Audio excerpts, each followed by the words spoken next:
everybody at Shalom Divine Television. ஷாሎም Divine TV பார்க்கிற உங்கள் அனைவருக்கும் என் மாலை வணக்கத்தை தெரிவித்துக் கொள்கிறேன். I bring you greetings from New Zealand. நியூசிலாந்திலே இருந்து உங்களுக்கு நான் வாழ்த்துதல்களை கொண்டு வருகிறேன்.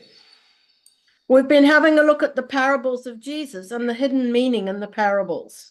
நாம் ஓமைகளையும் ஓமைகளில் இருக்கிற ரகசியங்களையும் நாம் பார்த்து கொண்டு வருகிறோம். So today we want to have a look at another couple of parables. இன்றும் இன்னும் சில ஓமைகளை நாம் பார்க்க போகிறோம்.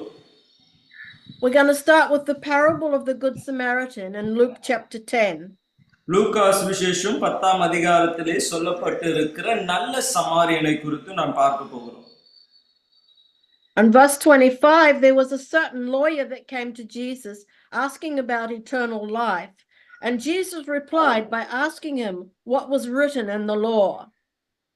25ஆம் வசனம், அப்பொழுது நியாய சாஸ்திரி ஒருவன் எழுந்திருந்து அவரை சோதிக்கும்படி, போதகரே, நித்திய ஜீவனை சுதந்தரித்துக் கொள்ள நான் என்ன செய்ய வேண்டும் என்று கேட்டார். அதற்கு அவர், நியாய பிரமாணத்தில் என்ன எழுதியிருக்கிறது, நீ வாசித்திருக்கிறாயா என்றார். The young man answered and said, you shall love the Lord your God with all your heart, with all your soul, with all your strength, and with all your mind, and your neighbor as yourself.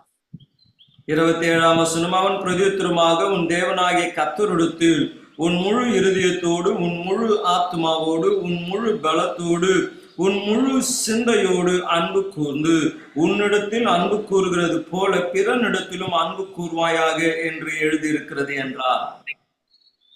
And Jesus said to him, you have answered rightly. Do this and you will live. 28, அவர் அவனை நோக்கி, நிதானமாய் உத்தரவு சொன்னாய், அப்படியே செய், அப்பொழுது பிழைப்பாய் என்றார். So I want to say that you've got two directions of love. You've got the love to God the Father with all your heart, soul, mind, and strength. And then you've got a horizontal love to mankind. இங்கே நாம் பார்க்கும்போது ரெண்டு விதமான அன்பை பார்க்கிறோம். ஒன்று, நேராக தேவனை முழு இருதயத்தோடு, முழு ஆவி, ஆத்மா, சரீரத்தோடு அன்பு கூற வேண்டும். அதே வண்ணமாக நம்மளோடு கூட இருக்கிற மற்றவர்களையும் நம்மை நேசிப்பதை போல நாம் நேசிக்க வேண்டும். Verse 29, and he, this is the lawyer, wanting to justify himself, said to Jesus, and who is my neighbor? 29ஆம் வசனம், அவன் தன்னை நீதிமான் என்று காண்பிக்க மனதாய் இயேசுவை நோக்கி, என் பிறன் யார் என்று கேட்டார். So Jesus tells this parable of the Good Samaritan as an example of who is your neighbor. உன்னுடைய அயல்வாசி உன் பிறன் யார் என்று அவனுக்கு விளக்கும்படியாக ஆண்டவராகிய இயேசு கிறிஸ்து இந்த நல்ல சமாரியனை குறித்ததான ஓமையை சொல்லுகிறார். I want to read it as maybe not all of you are familiar with it. நான் இப்பொழுது வாசிக்க விரும்புகிறேன். ஒருவேளை எல்லாருக்கும் இந்த ஓமை தெரிந்ததா இல்லாமல் இருக்கலாம். So starting in verse 30, Jesus answered and said, a certain man went down from Jerusalem to Jericho and fell among thieves, who stripped him of his clothing, wounded him, and departed, leaving him half dead. 30ஆம் வசனம், இயேசு பிரதியுத்தரமாக, ஒரு மனுஷன் எருசலேமிலே இருந்து எரிகோக்கு போகையில் கள்ளர் கையில் அகப்பட்டான். அவர்கள் அவன் வஸ்திரங்களை உரிந்து கொண்டு அவனை காயப்படுத்தி குற்றுயிராய் விட்டு போனார்கள். Now by chance a certain priest came down the road, and when he saw him, he passed by on the other side. அப்பொழுது தற்செயலாய் ஒரு ஆசாரியன் அந்த வழியாய் வந்து அவனை கண்டு பக்கமாய் விலகி போனார். Likewise a Levite, when he arrived at that place, came and looked and passed by on the other side. அந்தபடியே ஒரு லேவியனும் அந்த இடத்தில் வந்து அவனை கண்டு பக்கமாய் விலகி போனார். But a certain Samaritan, as he journeyed, came where he was, and when he saw him, he had compassion. So he went to him and bandaged his wounds, pouring on oil and wine, and set him on his own animal, brought him to an inn, and took care of him. 33, பின்பு சமாரியன் ஒருவன் பிரயாணமாய் வருகையில் அவனை கண்டு மனதுருகி கிட்டே வந்து அவனுடைய காயங்களில் எண்ணெயும் திராட்சரசமும் வார்த்து காயங்களை கட்டி அவனை தன் சுய வாகனத்தின் மேல் ஏற்றி சத்துரத்திற்கு கொண்டு போய் அவனை பராமரித்தான். On the next day, when he departed, he took out 2 denarii, gave them to the innkeeper, and said to him, "Take care of him, and whatever more you spend, I will repay you when I come again." 35ஆம் வசனம், மறுநாளிலே தான் புறப்படும் பொழுது 2 பணத்தை எடுத்து சத்திர தான் கையில் கொடுத்து, "நீ இவனை விசாரித்துக்கொள், அதிகமாய் ஏதாகிலும் இவனுக்காக செலவழித்தால் நான் திரும்ப வரும்பொழுது அதை உனக்கு தருவேன் என்றார். So verse 36, Jesus said, "Which of these 3 do you think was neighbor to him who fell among the thieves?" 36ஆம் வசனமே, இப்படி இருக்க கள்ளர் கையில் அகப்பட்டவனுக்கு இந்த 3 பேரில் எவன் பிறனாயிருந்தான், உனக்கு எப்படி தோன்றுகிறது என்றார். And he said, "He who showed mercy on him." Then Jesus said to him, "Go and do likewise." அதற்கு அவனுக்கு இரக்கம் செய்தவனே என்றான். அப்பொழுது இயேசு அவனை நோக்கி, நீயும் போய் அந்தபடியே செய் என்றார். This is a parable that demonstrates the love of God for mankind. இது மனுஷனுக்கு தேவன் வெளிப்படுத்தின தேவ தயவை காண்பிக்கிறது. It also reflects how we should be treating one another. இது அது மாத்திரமல்லாமல் ஒருவரை ஒருவர் நாம் எப்படி நடத்த வேண்டும் என்பதையும் நமக்கு வெளிப்படுத்துகிறது. It's quite hard to explain the love of God because love is an abstract thing. தேவனுடைய அன்பை நாம் வெளிப்படுத்துவது மிகவும் கடினமான காரியம். தேவனுடைய அன்பு மகா பெரியதாக இருக்கிறது. But when you put it into a story, everybody understands. ஆனால் இந்த கதையை ஒரு ஓமையிலே இந்த சம்பவத்தை தேவ அன்பை ஒரு கதையின் மூலமாய் சொல்லும்போது எல்லாராலும் புரிந்து கொள்ள முடியும். In the story we have a priest who's a religious leader passing by on the side of the road. இங்கே நாம் பார்க்கிறோம் ஒரு ஆசாரியன், ஒரு மத தலைவன் அந்த வழியை கடந்து போகிறார். Then there's also a Levite who's a musician or singer in the temple. He has a look and he also passes by. நாம் பார்க்கிறோம் இங்கே ஒரு லேவியன், அவன் ஒரு வேளை பாடல்காரனாய் இருக்கலாம், ஆலயத்திலே ஆராதனை நடத்துகிறவனாய் இருக்கலாம், ஏதோ ஒரு ஊழியத்திலே இருக்கிற ஒருவன். They were not willing to help the wounded man. ஆனால் இவர்கள் இருவரும் அவர்கள் இந்த காயமுற்றவனுக்கு உதவி செய்ய முன்வரவில்லை.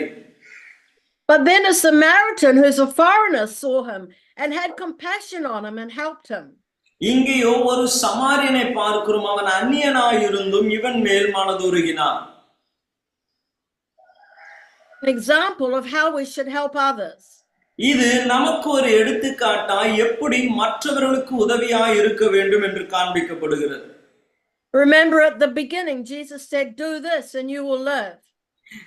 ஆரம்பத்திலே இயேசு சொன்னார், நீ இப்படி செய்வாய் என்றால் ஜீவன் அடைவாய் என்று நாம் வாசித்தோம். You see, we always have a choice to do good or to do bad. நீங்கள் நன்மை செய்ய தீமையை செய்ய உங்களுக்கு சாய்ஸ் இருக்கிறது. I want to read from Matthew chapter 5 and we're going to go from verse 43 to 44 probably. அங்கே மத்தேயு சுவிசேஷம் 5ஆம் அதிகாரம் 43 44 நாம் வாசிக்க போகிறோம். Jesus said, "You have heard that it was said, you shall love your neighbor and hate your enemy. But I say to you, love your enemies, bless those who curse you, do good to those who hate you, and pray for those who spitefully use you and persecute you." அங்கே 43 வாசிக்கிறேன். உனக்கு அடுத்தவனை சிநேகித்து உன் சத்துருவை பகைப்பாயாக என்று சொல்லப்பட்டதை கேள்விப்பட்டிருக்கிறீர்கள். நான் உங்களுக்கு சொல்லுகிறேன், உங்கள் சத்துருக்களை நேசியுங்கள், உங்களை சபிக்கிறவர்களை ஆசீர்வதியுங்கள், உங்கள் பகைஞர்களுக்கு நன்மை செய்யுங்கள், உங்களை நிந்திக்கிறவர்களுக்காகவும் உங்களை துன்பப்படுத்துகிறவர்களுக்காகவும் ஜெபம் பண்ணுங்கள். You see, our natural flesh wants to retaliate when somebody does something bad to us. நம்மளுடைய இயல்பான மனுஷன் ஒருவர் நமக்கு தீமை செய்தால் அதற்கு பழி வாங்க, அதற்கு திரும்ப செய்ய அது எண்ணம் கொள்ளுகிறது. But here Jesus is teaching, love your neighbor even when they hate you and do bad things to you. ஆனால் இங்கே இயேசு சொல்லுகிறார், அவர்கள் உங்களை வெறுத்தாலும் வேண்டாத காரியங்களை உங்களுக்கு செய்திருந்தாலும் உன் சத்துருக்களை நேசியுங்கள் என்று சொல்லுகிறார். In other words, do not take revenge for the evil things that they've done, but instead show them love. அவர்கள் செய்த தீமைக்கு நீங்கள் பழி வாங்காமல் அதற்கு பதிலாக அன்பை காண்பியுங்கள். The second parable I want to talk about is the parable of the lost son, or the parable of the prodigal son, in Luke 15, starting at verse 11. லூக்கா சுவிசேஷம் 15ஆம் அதிகாரம் 11ஆம் வசனத்திலிருந்து ஆரம்பிக்கப்படுகிற இளைய குமாரனை குறித்து உங்களோடு கூட நான் பேச விரும்புகிறேன். There was a father who had 2 sons, and the younger went to his father and asked for his inheritance, which he took, but he wasted it with bad living. அங்கே நான் வாசிக்கிறோம், பின்னும் அவர் சொன்னது, ஒரு மனுஷனுக்கு 2 குமாரர்கள் இருந்தார்கள். அவர்களில் இளையவன் தகப்பனை நோக்கி, தகப்பனே, என் ஆஸ்தி எனக்கு வரும் பங்கை எனக்கு தர வேண்டும் என்றான். அந்தபடியே அவன் அவனுக்கு தன் ஆஸ்தியை பங்கிட்டு கொடுத்தான். அவன் அந்த ஆஸ்தியை அழித்து போட்டான். There came a famine in the land, and this young man was in need. நான் பார்க்கிறோம், அங்கே ஒரு பெரிய ஒரு பஞ்சம் உண்டாயிற்று. இந்த இளைய குமாரனோ தேவையில் அகப்பட்டான்.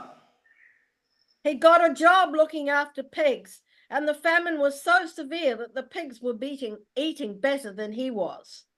நாம் பார்க்கிறோம், அந்த பஞ்சம் கொடியாதா இருந்தது. அவன் பன்றிகளுக்கு ஆகாரம் கொடுக்கிற வேளையிலே அவன் இருந்தான். அந்த பன்றிகளுக்கு கிடைக்கிற ஆகாரம் கூட அவனுக்கு கிடைக்காத ஒரு சூழ்நிலையாய் ஆயிற்று. This finally brought him to his senses, and he decided to go home and confess his sins to his father and say he's not worthy to be his son. அங்கே நாம் பார்க்கிறோம் 17 அவன் புத்தி தெளிந்த பொழுது அவன் தன் தகப்பனின் கூலிக்காரர்கள் எத்தனை பேருக்கு பூர்ணிமா சாப்பாடு இருக்கிறது என்று தன் தகப்பனிடத்தில் போய் அவன் செய்த குற்றங்களை அறிக்கை செய்ய தீர்மானித்தார். So this man is full of guilt and condemnation. இந்த மனுஷன் குற்ற உணர்வோடு கூட அவன் வாழ்கிறதை நாம் பார்க்கிறோம். Verse 20 says, he arose and came to his father, but when he was still a great way off, his father saw him and had compassion and ran and fell on his neck and kissed him. 20ஆம் வசனம், எழுந்து புறப்பட்டு தன் தகப்பனிடத்தில் வந்தான். அவன் தூரத்திலே வரும்போதே அவனுடைய தகப்பன் அவனை கண்டு மனதுருகி ஓடி அவன் கழுத்தை கட்டிக்கொண்டு அவனை முத்தம் செய்தான். Verse 21, the son said to him, Father, I have sinned against heaven and in your sight I am no longer worthy to be called your son. அவர் சொல்லுகிறார் 21 குமாரன் தகப்பனை நோக்கி, தகப்பனே, பாரத்துக்கு விரோதமாகவும் மோக்கு விரோதமாகவும் பாவம் செய்தேன். இனிமேல் உம்முடைய குமாரன் என்று சொல்லப்படுவதற்கு நான் பாத்திரன் அல்ல என்று சொன்னான். But the father said to his servants, bring out the best robe and put it on him, and put a ring on his hand and sandals on his feet. அப்பொழுது தகப்பன் தன் ஊழியக்காரனை நோக்கி, நீங்கள் உயர்ந்த வஸ்திரங்களை கொண்டு வந்து இவனுக்கு உடுத்தி இவன் கையில் மோதிரத்தையும் கால்களில் பாதரட்சியும் போடுங்கள். And bring the fatted calf here and kill it, and let us eat and be merry. For this my son was dead and is alive again. He was lost and is found. And they began to be merry. கொழுத்த கன்றை கொண்டு வந்து அடியுங்கள், நாம் புசித்து சந்தோஷமாயிருப்போம். என் குமாரனாகிய இவன் மரித்தான், திரும்பவும் உயிர்த்தான், காணாமல் போனான், திரும்பவும் காணப்பட்டான் என்றான். அப்படியே அவர்கள் சந்தோஷப்படத் தொடங்கினார்கள். This parable is a picture of the love of God. இந்த ஓமையானது தகப்பனுடைய அன்பை வெளிப்படுத்துகிற ஒரு ஓமையாய் இருக்கிறது. I want you to imagine for a moment that this is you, and you are full of shame and grief because you've wasted your father's money. நீங்கள் என்று அந்த இளையகுமாரன் நீங்கள் என்று அறிந்து கொள்ளுங்க. நீங்கள் மிகவும் துக்கத்திலும் அவமானத்திலும் தேவன் உங்களுக்கு காண்பித்த அந்த ஈவையும் அந்த அன்பையும் மறுதலித்தது நிமித்தம் வந்த ஒரு நிலை என்று நினைத்துக் கொள்ளுங்க. You are expecting to be rejected by your father and cast out of the house. நீங்க எதிர்பார்க்கிற காரியம், இப்படிப்பட்ட குற்றத்தை செய்த நான் என் தகப்பனாலே நிராகரிக்கப்பட்டு வீட்டை விட்டு துரத்தப்படுவேன் என்ற எண்ணம் உங்களுக்குள்ளே ஒருவேளை இருக்கலாம். But you do not know that every day the father has been watching and expecting you to come home. ஆனால் ஒவ்வொரு நாளும் தகப்பன் உங்களை எதிர்பார்த்து கொண்டு நீங்கள் திரும்பி வீடு வருவீர்களா என்று சொல்லி அவர் காத்திருக்கிறார். You cannot imagine that he loves you so much in spite of everything that you've done. நீங்கள் செய்த எல்லா தீமையின் மத்தியிலும் அவர் உங்கள் மேல் வைத்திருக்கிற அன்பை உங்களால யோசித்து கூட பார்க்க முடியாது. When he sees you, he comes running to meet you and hugs and kisses you. அவர் உங்களை பார்த்த மாத்திரத்திலே அவர் ஓடி வந்து கட்டி அணைத்து உங்களை முத்தம் செய்கிறவராயிருக்கிறார். You make your confession that you are not worthy, but it's like he doesn't even hear you. நீங்க அவரிடத்திலே அறிக்கை செய்து, ஐயோ நான் பாத்திரன் அல்ல உம்முடைய குமாரன் என்று சொல்லுகிறதை அவர் காது கொடுத்து கேட்க கூட இல்லாமல் உங்களை அவ்வளவாய் அவர் அன்பு கூறுகிறார். Instead, he commands the best robe to be brought to you, sandals for your feet, and a ring for your finger.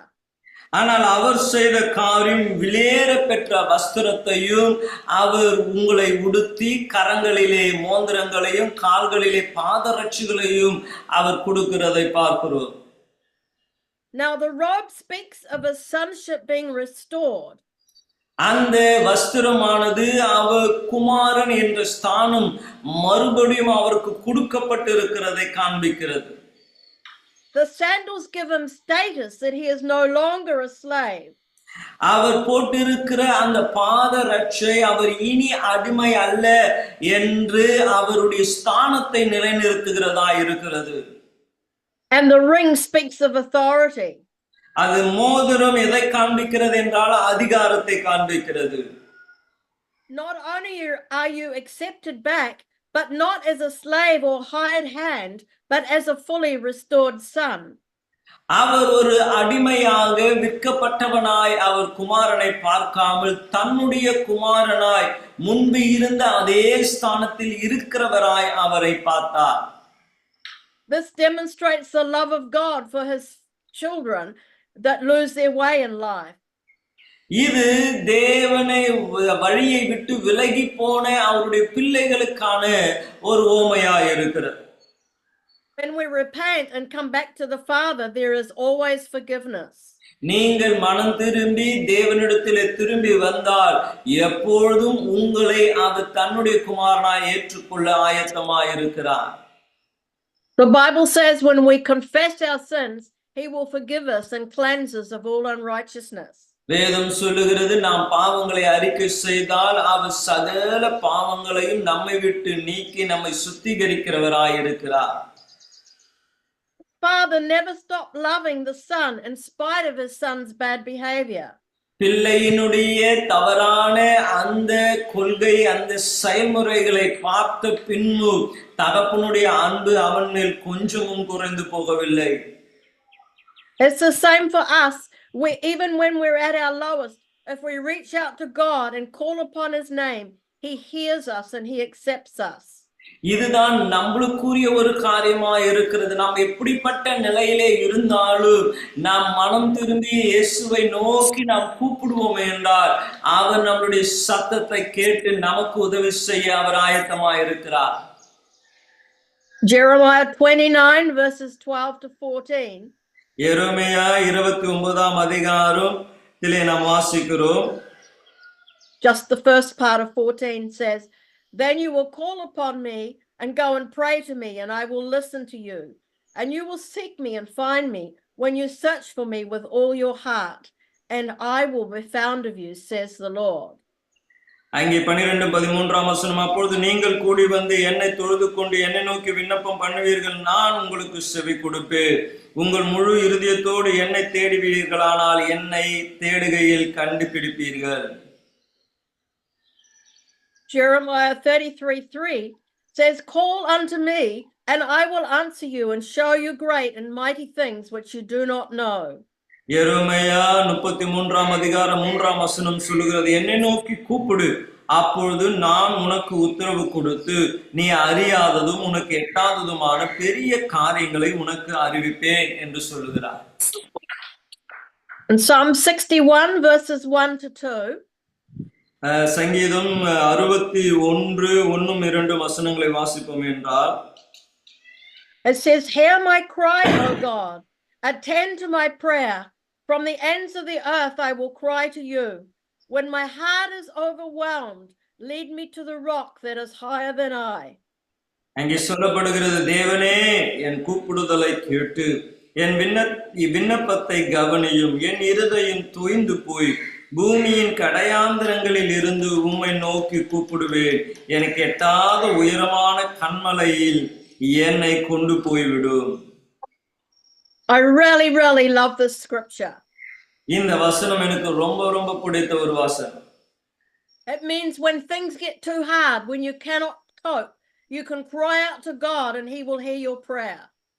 நீங்க உங்களுடைய வாழ்க்கையிலே உங்கள் சூழ்நிலை மிகவும் கடினமாய் இருக்கிற வேளையிலே கூட நீங்கள் கர்த்தரை நோக்கி கூப்பிடும்போது உங்கள் சத்தத்தை கேட்கிறவராய் இருக்கிறார். Maybe you're going through a difficult and troubling time right now.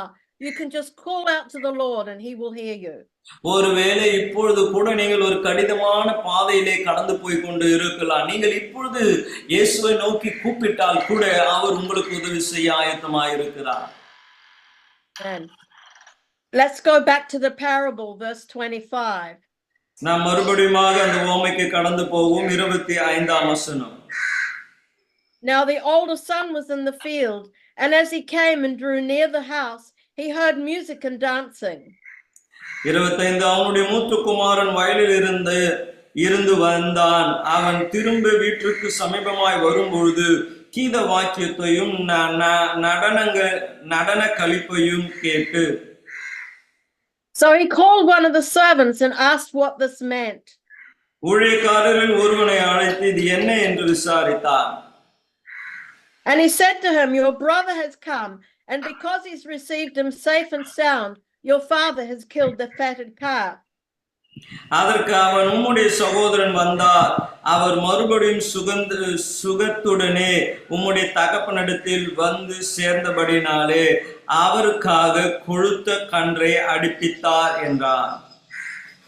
Verse 28, but he was angry and would not go in. Therefore his father came out and pleaded with him. அப்பொழுது அவன் கோபம் அடைந்து உள்ளே போக மனது இல்லாதிருந்தான். தகப்பனோ வெளியே வந்து அவனை வருந்தி அழைத்தார். He answered and said to his father, lo, these many years I've been serving you. I have never transgressed your commandment at any time, and yet you never gave me a young goat that I might make merry with my friends. அவன் தகப்பனுக்கு பிரதியுத்தரமாக, இதோ இத்தனை வருஷ காலமாய் நான் உமக்கு ஊழியம் செய்து ஒரு காலமும் உம்முடைய கற்பனைகளை மீறாதிருந்து என் சிநேகிதரோடு நான் சந்தோஷமாய் இருக்கும்படி நீர் ஒரு காலம் எனக்கு ஒரு ஆட்டுக்குட்டியாவது கொடுக்கவில்லை. Verse 30, but as soon as the son of yours came, he who has devoured your livelihood with harlots, you killed the fatted calf for him. வேசிகளிடத்தில் உம்முடைய ஆஸ்திகளை அழித்து போட்ட உம்முடைய குமாரனாகி இவன் வந்தவுடனே கொழுத்த கன்றை இவனுக்காக அடிப்பித்தீரே என்றான். And the father said to him, son, you're always with me, and all that I have is yours. It was right that we should make merry and be glad, for your brother was dead and is alive again. He was lost and now he is found. அவர் அங்கே சொல்லுகிறார், அதற்கு தகப்பன், மகனே, நீ எப்பொழுதும் என்னோடு கூட இருக்கிறாய், எனக்குரியது எல்லாம் உன்னுடையதா இருக்கிறது. உன் சகோதரனாகிய இவன் மரித்தான், திரும்பவும் உயிர்த்தான், காணாமல் போனான், திரும்பவும் காணப்பட்டான். ஆனபடினாலே நாம் சந்தோஷப்பட்டு மகிழ்ச்சியா இருக்க வேண்டும் என்று சொன்னான் என்றார். The older son heard the music and rejoicing, but he was jealous of his brother and angry and judgmental about him wasting his father's money. நாம் பார்க்கிறோம் இங்கே அந்த மூத்த சகோதரன் அந்த சந்தோஷத்தை கேட்டபொழுது அவனுக்குள்ளே பொறாமையும் எரிச்சலும் வந்தது. காரணம், இவன் என் தகப்பனுடைய ஆஸ்தியை அழித்து போட்டானே என்ற கோபம். He did not have the grace to forgive him like his father had. அவங்க தகப்பனார் அவனை மன்னித்தது போல மன்னிக்கக்கூடிய இரக்கம் இவனுக்கு இல்லாமல் போனது. He did not understand the heart of the father towards the lost son. அங்கே காணாமல் போன அந்த குமாரனை மேல் இருந்த மனதுருக்கும் இவனுக்கு இல்லை. Like dead and lost, was now alive and found, and so he should be rejoicing. அங்கே சொல்லப்படுகிறது, அவன் காணாமல் போனான், அவன் கண்டுபிடிக்கப்பட்டான், மரித்து போனான், உயிர் எழுந்தான், ஆகவே நாம் மகிழ்ச்சியா இருக்க வேண்டும் என்று தகப்பன் சொல்லுகிறார். We also need to understand the heart of the father, that he loves us very much. நாமும் தகப்பனுடைய இருதயத்தை அறிந்து கொள்ள வேண்டும். அவர் உங்களை அளவுக்கு அதிகமாய் நேசிக்கிறார். When he does not reject us and when we come to him. அவரிடத்தில் நாம் எப்பொழுது வந்தாலும் நம்மை புறம்பே தள்ளுகிற தேவன் அல்ல. The Bible says God does not want anyone to perish, but that all might come to repentance and forgiveness. வேதம் சொல்லுகிறது, ஒருவனும் கெட்டு போவது தேவனுடைய சித்தம் அல்ல, எல்லாரும் மனம் திரும்புதல் அடைந்து நித்திய ஜீவனை அடைய வேண்டும் என்பது அவருடைய சித்தமாயிருக்கிறது. Let's read 2 Peter chapter 3 and verse 9. 2 பேதுரு 3ஆம் அதிகாரம் 9ஆம் வசனத்தை வாசிப்போம். It says, the Lord is not slack concerning his promise, as some count slackness, but is long suffering towards us, not willing that any should perish, but that all should come to repentance. தாமதிக்கிறார் என்று சிலர் எண்ணுகிறபடி கர்த்தர் தமது வாக்குத்தத்தத்தை குறித்து தாமதமாயிராமல் ஒருவனும் கெட்டு போகாமல் எல்லோரும் மனம் திரும்ப வேண்டும் என்று விரும்பி நம்மேலே நீடிய பொறுமை உள்ளவராயிருக்கிறார். We're going to go to John 6 and verses 37 to 39. யோவான் 6ஆம் அதிகாரம் 36ஆம் வசனத்திலிருந்து நாம் பார்க்க போகிறோம். It says, all that the Father gives me will come to me, and the one who comes to me I will by no means cast out. 37ஆம் வசனம், பிதாவானவர் எனக்கு கொடுத்திருக்கிற யாவும் என்னிடத்தில் வரும், என்னிடத்தில் வருகிறவனை நான் புறம்பே தள்ளுவதில்லை. That means when you come to God, he's not going to cast you out. அது என்ன விளக்குகிறது என்றால், நீங்கள் தேவனிடத்திலே வந்தால் அவர் உங்களை புறம்பே தள்ள போகிறது இல்லை. Verse 38, for I have come down from heaven not to do my own will, but the will of him who sent me. 38ஆம் வசனம், என் சித்தத்தின்படி அல்ல, என்னை அனுப்பினவருடைய சித்தத்தின்படி செய்யவே நான் வானத்திலிருந்து வந்தேன். Verse 39, this is the will of the Father who sent me, that all he has given me I should lose nothing, but should raise it up on the last day. அவர் எனக்கு தந்தவைகளில் ஒன்றையும் நான் இழந்து போகாமல் கடைசி நாளிலே அவைகளை எழுப்புவதே என்னை அனுப்பின பிதாவின் சித்தமாயிருக்கிறது. Reject or cast anybody away who comes humbly in repentance towards him. அவரிடத்திலே மனம் திரும்புதலோடு கூட அவரை நாடி வருகிற ஒருவரையும் அவர் புறம்பே தள்ளுகிற தேவன் அல்ல. The prodigal son did not think he was worthy to receive his father's love again. அந்த இளைய குமாரன் அல்லது கெட்ட குமாரன் பிதாவுடைய அன்பை பெற்றுக்கொள்ள நான் தகுதியற்றவன் என்று எண்ணி வந்திருந்தான். And many times we feel unworthy. சில நேரங்களிலே நாமும் கடவுளிட்ட வரும்பொழுது, ஐயோ அவர் நம்மை நேசிப்பதற்கான பாத்திரவான் தகுதி உள்ளவர்கள் இல்லையே என்று நாம் யோசிக்கிறோம். And compassion of God is very big. ஆனால் தேவனுடைய மனதுருக்கம் அது மிகவும் பெரிதானதாய் இருக்கிறது. It is hard to understand the compassion of God. தேவனுடைய மனதுருக்கத்தை அறிந்து கொள்வது, புரிந்து கொள்வது கடினமானதுதான். That was the point of the parable of the Good Samaritan. The foreigner had compassion on the man on the road. அதேதான் நாம் நல்ல சமாரியனுடைய அந்த ஓமையிலும் பார்க்கிறோம். அவன் அந்நியனா இருந்தாலும் அவனுக்குள் இருந்த மனமுருக்கும் பெரிதா இருந்தது. And he said, you go and do likewise. You also show compassion. அதைதான் தேவன் சொல்லுகிற, நீங்களும் போய் அப்படியே செய்யுங்க, மனதுருகுங்க மற்றவர்களுக்காக. We need to know that God is love, and so we also need to walk in love. நமக்கு தெரியணும் தேவன் அன்புள்ளவராய் இருக்கிறார் என்று. அந்த அன்பிலே நாமும் நடக்கிறவர்களாய் இருக்க வேண்டும். I want to read from 1 John 4, starting at verse 7, because here we have much teaching about love. 1 யோவான் 4ஆம் அதிகாரம் 7ஆம் வசனத்திலிருந்து நான் வாசிக்க விரும்புகிறேன். அங்கே அன்பை குறித்ததான ஒரு பெரிய போதனையே இருக்கிறது. It says, beloved, let us love one another, for love is of God, and everyone who loves is born of God and knows God.